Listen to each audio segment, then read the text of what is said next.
papillons blancs qui nous apportent sur leurs ailes du passé de tendres nouvelles. Ils repartent en faire un tour, mais ils nous reviennent toujours. Les souvenirs de nos 20 ans sont de jolis papillons blancs.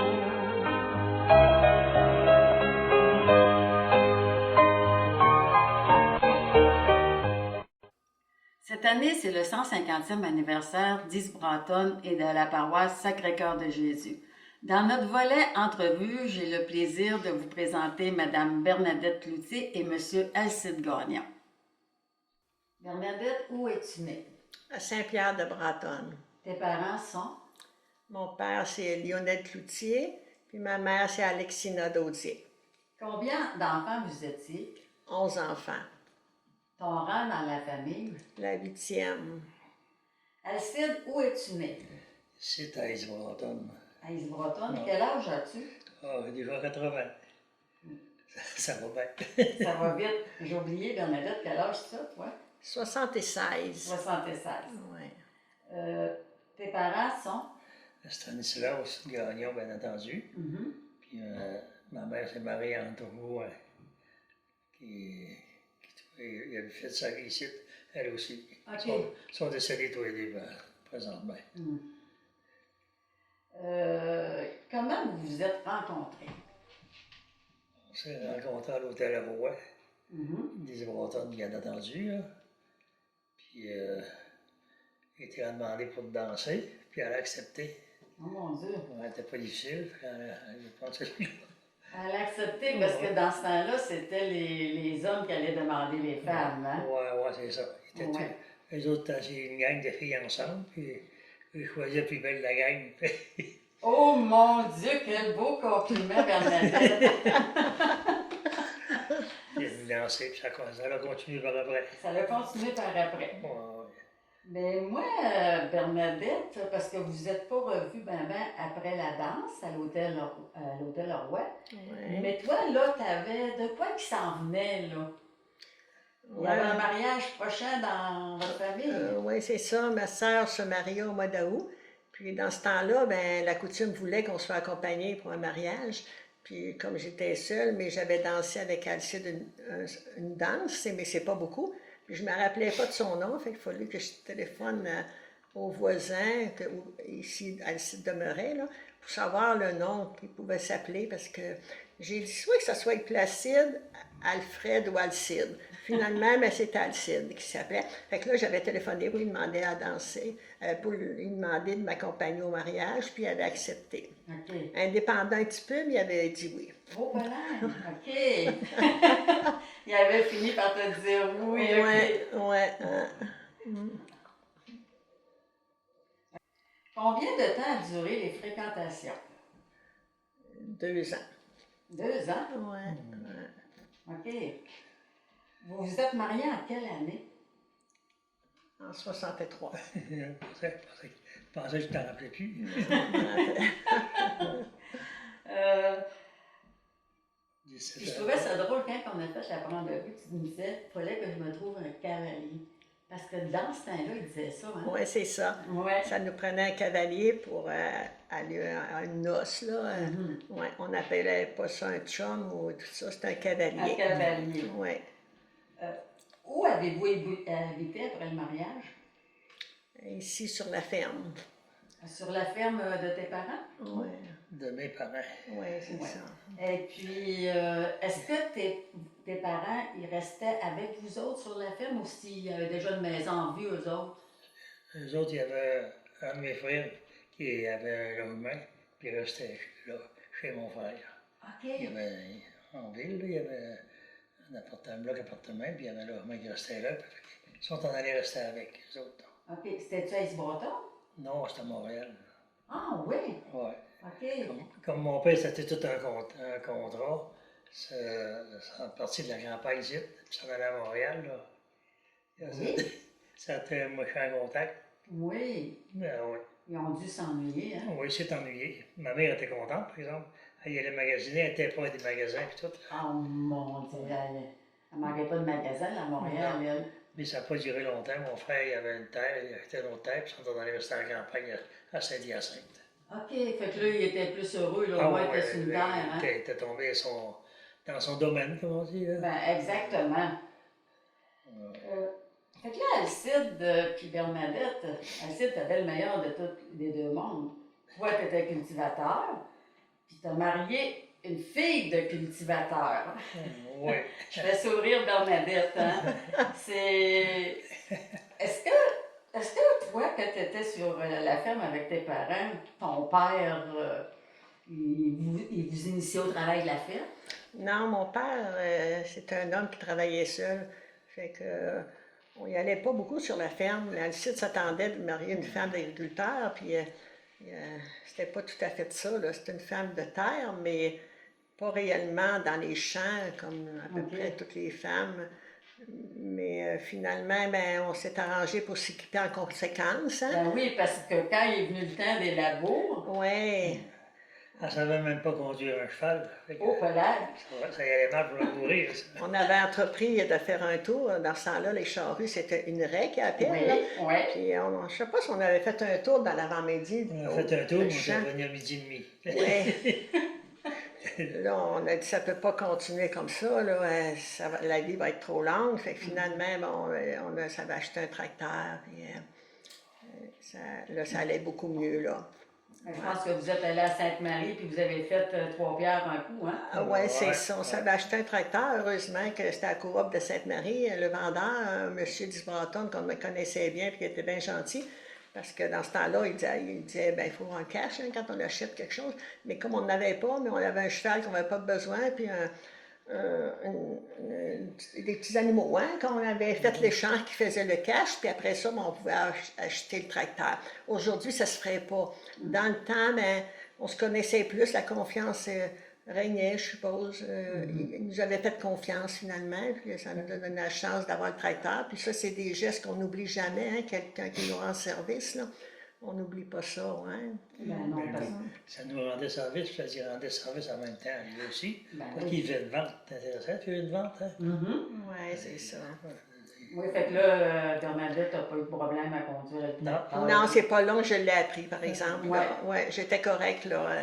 J'ai dit, je vais l'apprendre. Puis c'est ça, dans ce temps-là, on n'avait pas de permis de conduire non plus pour les autos, des choses de même. Les tracteurs, on n'avait pas de besoin. On avait juste à l'apprendre à conduire. C'était moins compliqué, là. Oui.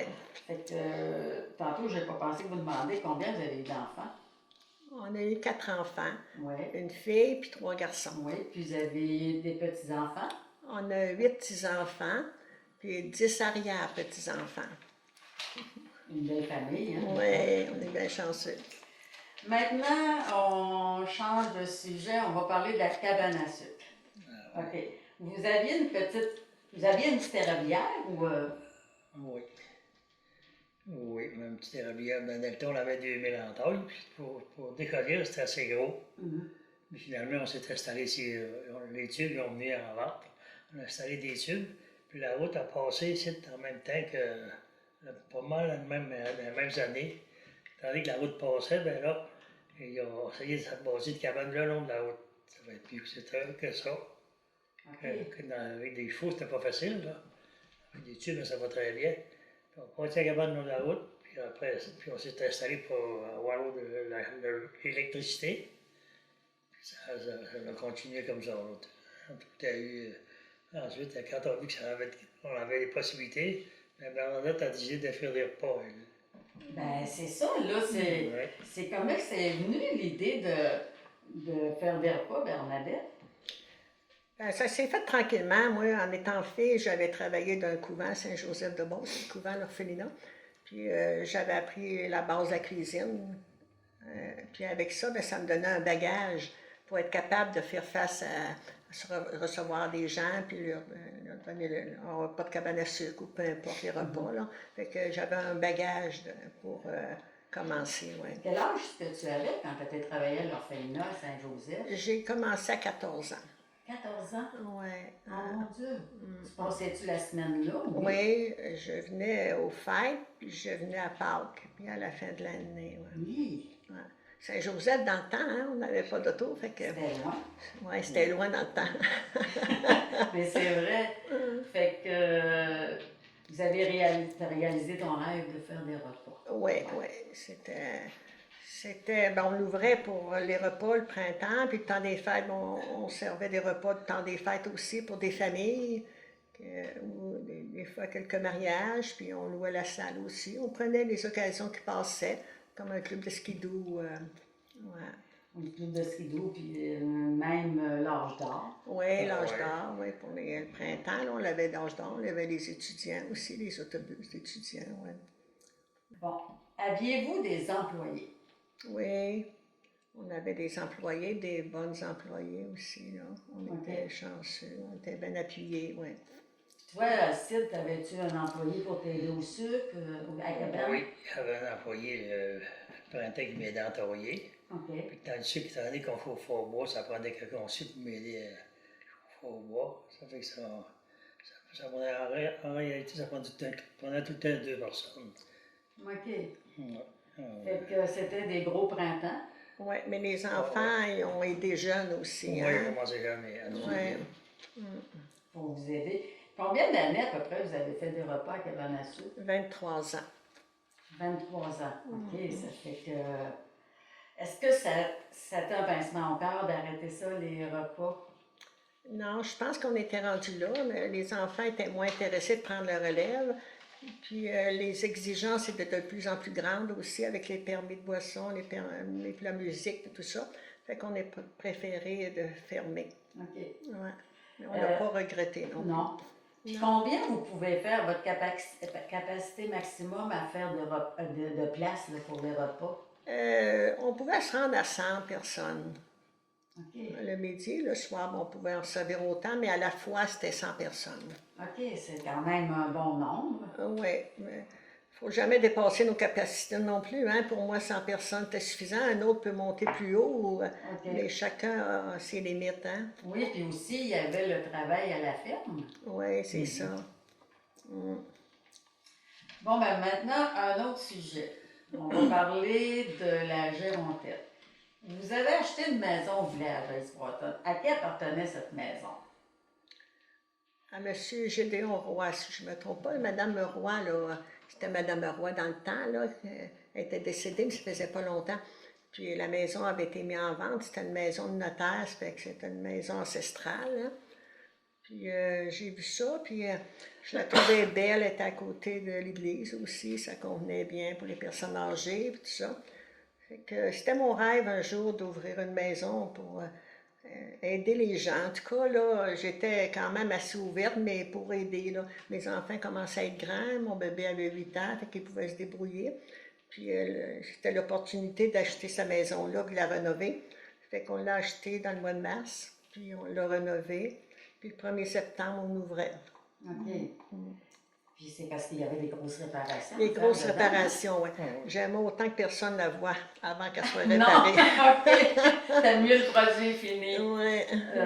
Aviez-vous eu besoin d'une aide financière? Oui, ben oui, dans le temps, hein, c'est toujours ça, hein, ça fonctionne avec ça, mais finalement, mon beau-frère, qui était garçon, qui demeurait à Montréal, il m'avait toujours dit, un jour, si tu as besoin, mais il n'avait pas dit pourquoi, il dit, si tu as besoin un jour, je serai toujours là pour t'aider. Puis finalement, ben là, ça donnait que c'était pas possible autrement. Puis là, j'ai pensé à mon beau-frère Jean-Guy. Puis j'y téléphone, puis il me dépose l'argent automatique dans à la caisse, pas de papier ni rien. Ça veut dire que la confiance règne d'une famille pareille, hein. Puis là, avec ça, ben là, ça me donnait un plus d'être capable d'ouvrir la maison que je rêvais, que j'ai toujours rêvé. Fait que ça aussi, c'est des choses qu'on n'oublie jamais, hein, des gestes de générosité comme ça, là. On n'oublie jamais ça. Puis dans ce temps-là, ça arrivait aussi que des frères ou des sœurs, bon ben, moi je sais bien quand j'étais allée à l'école, Denise elle a financé un peu de mes études aussi, là. Ouais. Tu sais, ça s'aidait beaucoup, hein? Oui, c'est ça. La générosité était là. Oui. Pourquoi le nom La Gérontette? Non, la Gérontelle, c'est parce que finalement, c'est un monsieur Gédéon Roy. Oui. Fait que ça commençait par G. Hein? Oui. Puis après ça, la personne âgée, ben, c'est la gérontologie. Puis après ça, il fallait que ça finisse doux, là, tu sais, en tout cas. Puis je me dis, Gérontel, ça se dit bien, ça se prononce bien. Puis il faut croire que c'était beau, parce que là, on reste encore aujourd'hui, après tant d'années, hein. Oui, c'est un beau nom, ça, la Gérontel. Oui, c'est pour ça. Puis il y avait le voisin de la Gérontel qui s'appelait Sylvain Bernard, et c'est lui qui m'avait aidé à trouver le nom, là. C'est pas moi toute seule qui a trouvé ça. On avait fait un voyage en autobus, puis on cherchait un nom, puis finalement, ça allait arriver à ça, puis ça a toujours resté la Gérontel. J'en suis bien fière. Puis toi, Sid, quand elle t'a proposé ce projet-là, t'étais-tu craintif un peu ou... Oui, il était regarde. Mais elle y tenait tellement à son projet qu'elle n'avait pas le choix d'embarquer, hein. Fait qu'elle a embarqué dans le projet, puis il l'a appuyé. Oui, c'est vrai. Pu. Oui, il m'a appuyé toujours. Puis même quand on l'a fermé, il aurait été prêt à continuer finalement. Habitiez-vous la Gérontel? Pas en permanence, on couchait de temps en temps, c'était plutôt des employés qui demeuraient sur place. Parce qu'ici, on avait déjà la ferme, on avait les 4 enfants. Puis au bout d'1 an, il a commencé à me rentrer des résidents ici à ma maison. Fait que là, ça faisait 2 places à voyager, fait qu'on ne pouvait pas coucher là. Fait que finalement, il y avait toujours des employés responsables. OK. Est-ce qu'il y avait beaucoup de critères pour être famille d'accueil? Dans le temps, beaucoup moins qu'aujourd'hui. Il s'agissait de trouver une maison, puis de rendre les personnes heureuses ou heureuses, puis de leur donner le confort, puis tout ce qui était nécessaire. Puis c'était pas exigeant plus que ça. Mais aujourd'hui, c'est beaucoup plus exigeant. Puis peut-être qu'il y a eu des abus, puis c'est rendu là aussi. Il y a des raisons sûrement que ça s'est rendu là aussi, puis je les comprends. Mais dans le temps, là, quand on voulait réaliser ce projet-là, c'était facile, oui. Combien de personnes vous pouviez accueillir? 9 personnes. OK. Aviez-vous des employés? Oui. Jour et nuit, oui. Jour et nuit, hein? Oui.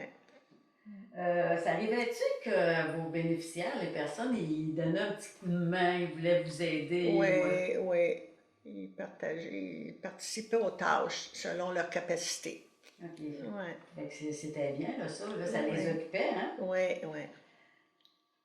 Combien d'années avez-vous eu la Gérontel? En tout et partout, avec la maison ici de campagne, là, ça a duré 20 ans. Oh mon Dieu! Toutes les familles d'accueil 20 ans, mais la Gérontel, on l'a eu seulement 8 ans. Oui, mais ça avait commencé ici à la maison de campagne. En tout et partout, là, ça a fait 20 ans, oui. Ouais. OK. Bon, bien maintenant, on tourne une page. La famille d'accueil sur la ferme. C'est ça, tu disais qu'il y avait un bénéficiaire qui avait commencé à venir ici. Oui. Fait que vous avez décidé d'être famille d'accueil aussi sur la ferme. Oui. OK. Mais ça s'est fait automatiquement. Il n'y avait plus de place à Gérontel. Ça fait qu'on en a porté une ici, puis ensuite, un autre. Finalement, on s'est retrouvé, on avait 3 ici, puis 9 à Gérontel. Oh mon Dieu! Que ça n'avait plus de bon sens. OK. Fait qu'elle a décidé d'enlôter quelqu'un. Hein? Ben oui. Ouais. Avez-vous fait des transformations dans votre maison? Oui, on a été obligé de rallonger parce qu'on avait 9 bénéficiaires, puis on avait nos 4 enfants encore. Et que ça a fallu agrandir les 2 bouts de la maison. En avant, c'était plus une verrière pour les rendre confortables aussi, pour leur qualité de vie. Et que, là, on avait notre petit appartement les dernières années aussi, là, fait que ça allait mieux. Au début, c'était pas permis, il fallait demeurer, manger avec les résidents, puis tout ça, mais à un moment donné, ils ont accepté qu'on ait un petit appart, puis qu'on soit là présent pareil, mais là, il y a un petit appart. Ouais. Mais Bernadette, ce que je veux dire, donc, c'est parce que toi, là, t'avais tout le temps rêvé d'avoir une grande tablée, hein? Ouais. Fait que ton rêve a été accompli. C'était réalisé, là. Je pense que ça allait de soi avec les enfants, hein? Oui, aussi. Oui. Est-ce qu'il y avait des bénéficiaires qui vous aidaient sur la ferme? Sans faire des gros travaux, ils s'occupaient. il y avait des petites tâches à tous les jours, hein, c'est ça. Oui, il venait nous aider un peu sur ramasser du bois. Il faisait le tour de la ferme, aller chercher les vaches. Ah, Fait que mon toi, Dieu. tu les vaches allaient, Mhm. il allait les chercher. Puis, il y avait un qui aimait mieux étendre au collet, par exemple, Ah oui? que nous aider chez la ferme. Ouais, c'était plus intéressant pour lui. OK, il allait étendre des collets avec toi? Seul, ça en allait dans le bois. Ah oui? Ouais. Ah, mon Dieu. Hey, dans le temps, c'était populaire, hein? Ah ouais, c'est pas, ça se vend plus, ça, mais je pense que ça se vendait dans le temps. Ah oui, Mais ça se donnait, Ouais. ouais. Parce que moi, mon frère Manal, il allait mettre des collets, là, lui, ça Ah ferme. ouais, là, aussi, ouais, là. ouais. Ouais. Puis, est-ce que vos enfants, ils ont eu le goût d'être famille d'accueil? Est-ce qu'il y en a dans vos enfants qui ont eu le goût d'être famille d'accueil? C'est venu par la force des choses, eux autres aussi. Ils ont vu qu'on vivait avec ça, puis ça y allait assez bien. Mhm. Ça fait que le plus vieux, oui, il avait une maison, puis il voulait en garder, il était prêt à en garder. Fait que nous autres, on en avait une qu'on ne voulait pas garder, elle était trop tannante pour nous autres. Et on y avait envoyé à Ah lui. oui? Ouais. On y avait envoyé ça. Parce qu'il nous manquait du temps, hein? Pendant les sucres, on était à la cabane à sucre, puis il fallait qu'il soit quand même assez facile pour... puis là, c'était un petit peu plus compliqué, fait que là, on n'avait pas le temps assez de s'en occuper. Puis comme Guillaume il était prêt à l'héberger, mais là, à un moment donné, on est allé là, puis elle a resté des années là, puis tout allait bien, ouais. OK. Ouais, puis ça lui a permis d'ouvrir, lui aussi, d'être accrédité à son tour. C'est avec ça qu'il a commencé. Hein? Il en a eu deux, puis on était jusqu'à 9, là, il y a 17, je pense. Ouais. Oh mon Dieu, ça fait Et que... Brigitte, la même chose, là. Où qu'elle demeure, Brigitte, elle? Là, dans le moment, sa résidence était à Saint-François de la Rivière-du-Sud, tout près de Montmagny. Ouais. Puis Guillaume, lui, c'est à Sainte-Marie. À Sainte-Marie. Ouais. Fait que Brigitte en a 19. Elle aussi, ça a commencé comme ça. Moi, quand j'en avais 9, je ne pouvais pas dépasser 9. Fait que quand il y avait des demandes, ben, je disais peut-être mon enfant il accepterait. Fait que là, à ce moment-là, ben, ça lui permettait d'être accrédité puis de monter à 2 puis à 3, elle aussi. Là. Ouais, ça fait qu'elle en a 19, Brigitte, là, elle à Saint-François de la Rivière. Puis j'ai une petite fille aussi qui a une résidence d'accueil à Sainte-Marie. Bon, c'est la fille à Guillaume. La fille à Guillaume, ouais. Fait que ça veut dire que votre projet, ça fait des petits. dans la Oui, famille, oui, là. on a transmis ce plaisir-là. C'est un bon. En réalité, j'ai toujours aimé mon travail. C'était facile de le transmettre aussi. Hein? Quand on aime qu'est-ce qu'on fait, c'est facile aussi. Oui. Puis automatiquement, on le transmet. Hein? Ouais. Jérôme, votre fils, Jérôme, il est rendu sur votre ferme. Oui. Ouais, c'est lui qui a acheté la ferme. C'est lui qui a pris la relève. Il m'a pris ma relève. Hein? OK. Là, il a continué, puis il grossit encore plus, lui tout. Il en met un petit peu. OK. Là, en plus, il a ouvert un commerce avec ça, là. Mhm. Puis il vit de ça. Il n'a pas le temps de s'ennuyer pas en tout. Oh non, non, non, ça... Il a le droit en plein. Comme on dit, ça gaulle les jeunes, hein? Ouais. Ils sont bien occupés. Puis vous autres, Alcide et Bernadette, là, qu'est-ce que ça vous a apporté ces 30 ans-là de famille d'accueil, d'être avec le public? Ça nous a appris qu'il faut vivre avec le monde. C'est pas ça qu'on va voir, ça a appris quelque chose. On a appris quelque chose. C'est certain qu'on a appris quelque chose. Là. Ça nous a fait grandir C'est aussi, moi, hein, c'est vrai. de partager aussi. Hein, Ouais, quand on a c'est des surtout personnes qu'on héberge, il faut partager. Fait qu'on a appris le sens du partage. Hein. Ouais, d'essayer d'être heureux en famille aussi, ça formait une grande famille. C'était, ouais. Vous étiez heureux, votre famille, puis vous rendiez des personnes qui avaient besoin d'aide heureuses aussi. Oui, là. On va aussi. essayer au moins de les rendre heureux. Ben, c'est ça, exactement. C'était un beau but. Fait que, Jérôme, ça se trouve être laquelle génération? La 4e génération, sur la ferme des Gagnons. Puis on se compte chanceux. Là, j'avais pris quelques notes parce que je me dis, on se compte chanceux que Jérôme ait pris la relève pour une 4e génération des Gagnons et qui va toujours en progression avec sa compagne de vie, Josée. Nous en sommes très fiers. Et comme disait Guillaume, ça n'arrêtera pas de bien aller. C'est bien dit, hein? Qu'il ne faut pas s'asseoir sur nos lauriers dans la vie parce qu'il faut surmonter les se épreuves relever, et les bons ouais. moments. Hein? Ouais. Là, on est rendu à la retraite. Alcide, à quel âge tu as pris ta retraite, toi? Moi? Moi? Oh, 65 ans pour vrai. Quand on a fermé la résidence d'accueil, il a tombé plus à sa retraite. Parce que c'était plus mon projet à moi. Puis finalement, il m'a toujours bien secondé, mais je m'avais dit, rendu à 65 ans, mais ça serait l'âge de la retraite, quand on peut en profiter. Fait qu'on avait fermé la même année, oui. OK. J'ai pris ma retraite, mais j'ai pareil à Jérôme. Je suis à la ferme, je fais ce que j'aime faire tout le temps. Ben oui, puis quand ça te tente. Hein? Quand ça me tente, justement. C'est ça. C'est ça, puis ça lui donne une bonne aide. Oui. Ça fait bien rester là. Ben oui, puis Jérôme l'apprécie, cette aide-là aussi. Hein? Oui, sûrement. Oui. As-tu travaillé à l'extérieur à ta retraite? Après ma retraite, je n'ai pas travaillé à l'extérieur. J'ai travaillé pendant que je travaillais chez la ferme, des petits jobs pour tout chacun, comme ça s'appelle Noël, ou installer des tubes, des rivières, mais après ma retraite, je n'ai pas travaillé en dehors, je pense. Non, mais tu avais arrêté aussi. Oui, mais elle avait arrêté ça aussi. OK. Avec M. Jean-Marie Laliberté, Ouais. t'allais-tu à l'extérieur l'aider? Ah oui, des fois, il y a Saint-Daniel. On y a pas mal loin des fois, là. C'est-à-dire, à des places qu'on ne connaissait pas trop. Mais C'était l'installation de la tubulure. OK, les arablières. Oui. OK, fait que tu lui donnais un coup de main. On travaillait pour, oui. Je travaillais pour lui, oui. Fait que là, ça se trouvait que tu étais souvent à l'extérieur de la maison, ça fait que... Oui, dans cette période-là, tu étais seul pour m'amener. Les enfants étaient assez gros, assez grands, ils pouvaient lui aider aussi. Ben, c'est ça, ouais. Mais là, il y a un autre projet qui a pris forme. Vous n'avez pas une porcherie qui était comme projet dans ce temps-là? Je vous fais rire, là. Oui, c'est ça. Elle voyait quelqu'un travailler en dehors, puis elle n'aimait pas ça bien, je pense. Puis elle dit, tu vas rester ici, on va se bâtir une porcherie. C'est ce qu'on a fait. On a bâti la porcherie depuis en 82, en tout cas, les années 80. Depuis ce temps-là, voilà, c'est vrai, il n'avait pas envie d'aller en dehors pendant d'autres.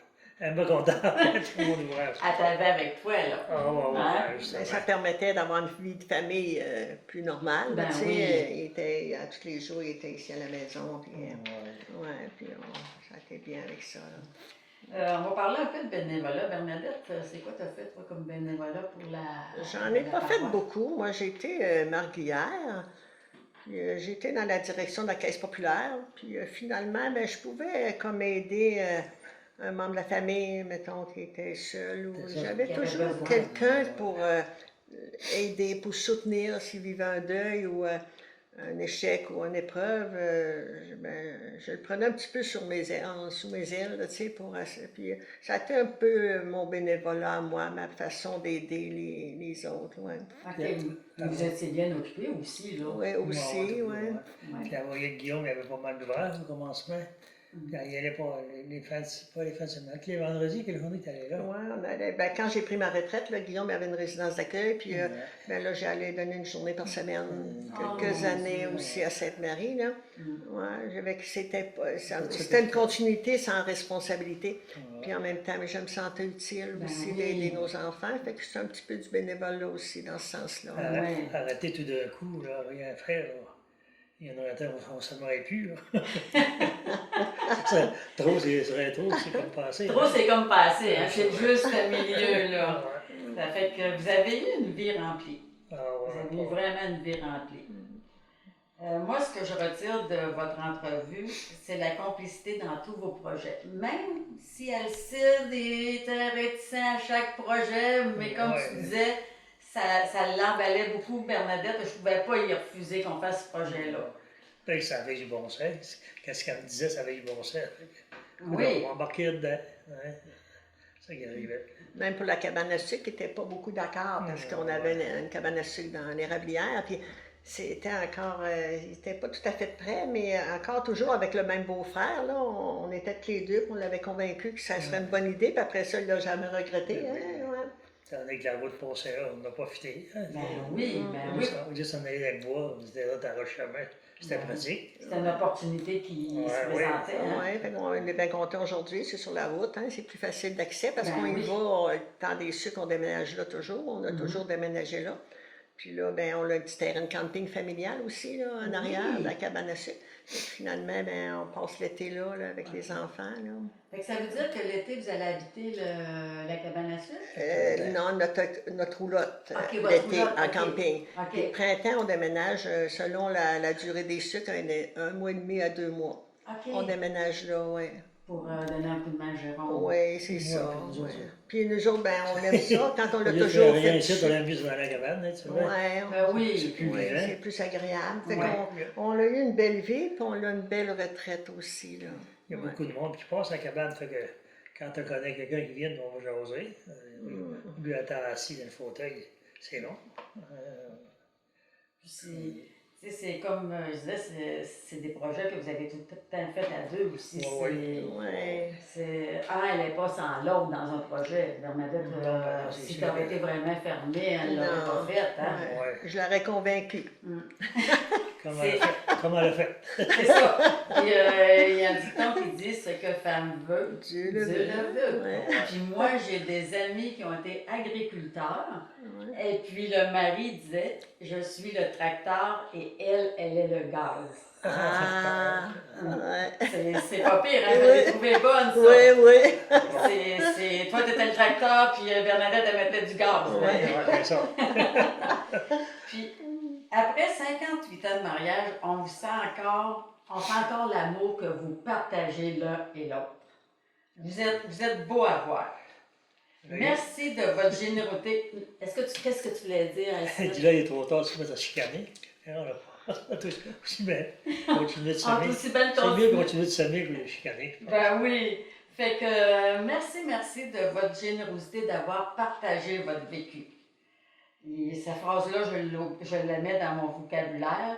Ça n'arrête jamais de bien aller, que ce soit pour les épreuves ou les bonnes choses de la vie. Ouais, Gros merci à Alcide et à Bernadette d'avoir accepté mon invitation. Merci aussi pour ton implication pour la communauté, pour le 150e, parce que ça nous fait passer des bons moments à écouter les entrevues. Là. Oui. Bon, ben tant mieux si ça n'a pas été trop compliqué.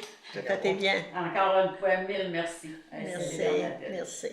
Les souvenirs de nos amours sont des papillons de velours qui par une tactique habile en nous ont élu domicile. On les adore à l'infini, dans notre cœur ils ont leur lit.